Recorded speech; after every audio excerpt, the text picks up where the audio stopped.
Bonjour à tous, bienvenue dans la deuxième vidéo sur le debug du C via le GNU Debugger. Cette fois, on va passer en mode IDE, on va arrêter la ligne de commande, parce que c'est très pratique la ligne de commande, mais des fois, on a plus d'informations, on arrive mieux à gérer les informations de façon visuelle, ça dépend des personnes, ça dépend tout. Donc, on va faire avec Visual Studio Code, je sais, c'est pas sous un Linux Kali, etc., etc. Non, l'objectif, c'est pourquoi j'ai pris Visual Studio Code, parce que il a l'avantage d'être très graphique, comme tous les outils Microsoft. On fera un autre éditeur qui est l'éditeur Jenny. On passera par une explication un peu plus poussée sur Jenny. Visual Studio Code cache beaucoup de choses, donc c'est un peu plus simple pour commencer. Première chose, pour faire cela, il faut installer cette extension.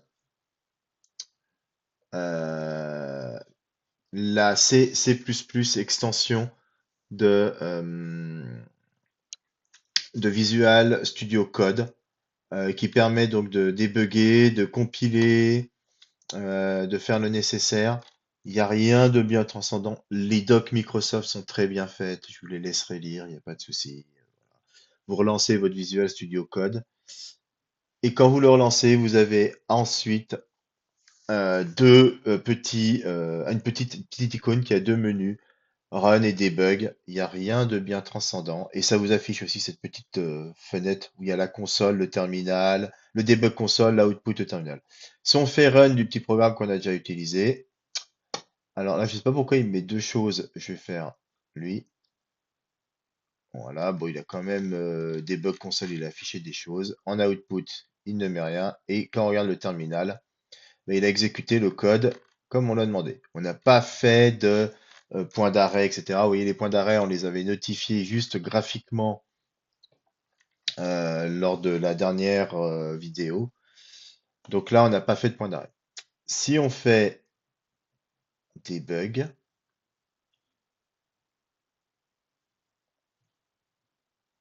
et là, hop, on rentre en mode debug. On voit qu'il y a une petite icône qui s'affiche ici, qui dit qu'il y a une session active de debug. Et on arrive au point d'arrêt qu'on a mis. On avait mis 14, on arrive au point d'arrêt de 14. Donc on a eu aussi une possibilité d'utiliser en ligne de commande. Alors, c'est pas trop l'intérêt d'utiliser en ligne de commande ici. L'intérêt, c'est vraiment d'utiliser les menus du debug de l'éditeur. Donc ça va nous mettre des menus qui vont exécuter les lignes de commande. Donc on a continue, donc continue, on va jusqu'au point d'arrêt suivant, je crois, de souvenir. On a aussi des raccourcis. Step over, step into, on rentre dedans. Donc si je fais step over, normalement, je vais à la ligne suivante. Hop, j'étais pas dedans. Ah, donc step over. Non, j'ai fait step into là, c'est pas grave. Et on voit par exemple que les variables qu'on affichait avec le print en ligne de commande, bon, il y a d'autres choses, hein, la documentation est très bien faite, vous lirez, il n'y a pas de problème. On voit que on a fait le calcul, qu'on a éliminé. On voit la pile d'appels, on voit quels sont les points d'arrêt. Voilà, donc là j'avais fait step in. Si je fais step into, il va rentrer dans la pile d'appels de printf, c'est pas ce qu'on veut, donc on va sortir de là, voilà. Alors l'avantage c'est qu'on sort un peu plus simplement. Donc là on va faire un step over.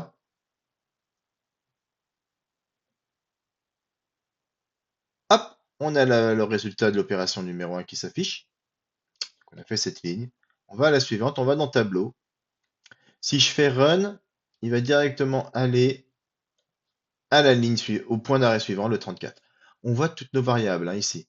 On voit que le tableau n'est pas assigné. Il a mis des données complètement aberrantes parce qu'on n'a pas encore assigné les drivers du tableau. On voit que l'on est dans main et que main a un peu les tableaux. On voit tous les éléments. Et là, bien sûr, eh ben, on peut revenir en arrière. Alors, peut-être pas là, non, on peut pas. On peut relancer le programme, on peut l'arrêter. Donc, je vais faire un step over. Hop. Si je reviens en arrière, qu'est-ce que ça fait? Ouais, là, ça marche. Ah non, il le fait quand même. Ah ouais, je ne pensais pas. Tiens. On continue, on voit les heures s'afficher. On voit l'incrément du i. Si je regarde, on voit où j'en suis. Hop, je suis à la 7e. continuer. 10. Voilà, on est au printf de la valeur 12.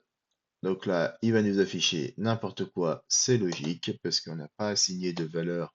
Il n'y a pas 12 colonnes, il n'y a pas 12 entrées à notre tableau. On va continuer. On voit que la valeur a été mise à jour de R en fonction de ce qu'on a calculé.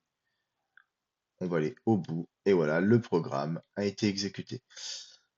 Donc, pour retenir, il y a un petit module, une extension qui est installable sous Visual Studio Code. Elle vous permet de lancer ou de débugger. Quand vous cliquez, par exemple, on va faire l'expérience ici, hop, vous rajoutez un point d'arrêt. Ah, zut. On peut faire un run et debug, on peut l'activer ici, build and debug active file, on lance. Vous voyez, on est mettant au point d'arrêt 11. On peut utiliser les différents menus qui sont présents ici. Là, si je vais au prochain, voilà, directement, je vais au prochain point d'arrêt. Alors, ça n'avait pas trop d'intérêt, mais si par exemple je fais là, regardez, hop, je vais directement au prochain point. Là, je me suis pas arrêté à cette commande. Je vais aller au bout. On voit toutes les opérations dans le terminal. On a la ligne, le debug commande. Je pense qu'ici je fais S. Ouais, non, c'est pas, ça ne marche pas. Je sais pas, faudrait regarder l'aide.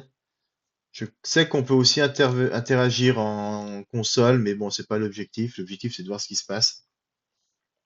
On voit toute la pile d'appels. Par exemple, là, si je rentre dans Tableau, je vais faire le suivant. Hop, on va voir que je suis rentré dans Tableau. Si j'avais fait encore une fonction qui est dans Tableau, par exemple, si j'avais fait une fonction multiplication, j'aurais eu multiplication, j'avais eu main, tableau, multiplication, on aurait toute la cascade. Voilà, on peut continuer. Là, je m'en fiche un peu, je veux rien savoir, je veux aller jusqu'au bout. Hop, 19, on fait voilà, et on a fini le programme. Voilà, en espérant que ça a été assez clair. Le prochain, on fera un éditeur moins, comment? Moins commercial, comme Visual Studio Code. Alors, quoique Visual Studio Code n'est pas vendu, mais on fera un éditeur plus dans les gammes Linux qu'est l'éditeur Jenny, où il y a un peu plus de paramétrage et il y a une installation de plugins à faire. Donc, on fera ensemble les éléments. Voilà, sur ce, je vous souhaite une bonne journée. N'hésitez pas à liker, clocher, commenter, phagocyter l'algorithme de YouTube, profitez du code, apprenez à coder, débugger, etc., etc., etc. Voilà. Allez, sur ce, bonne semaine. Au revoir.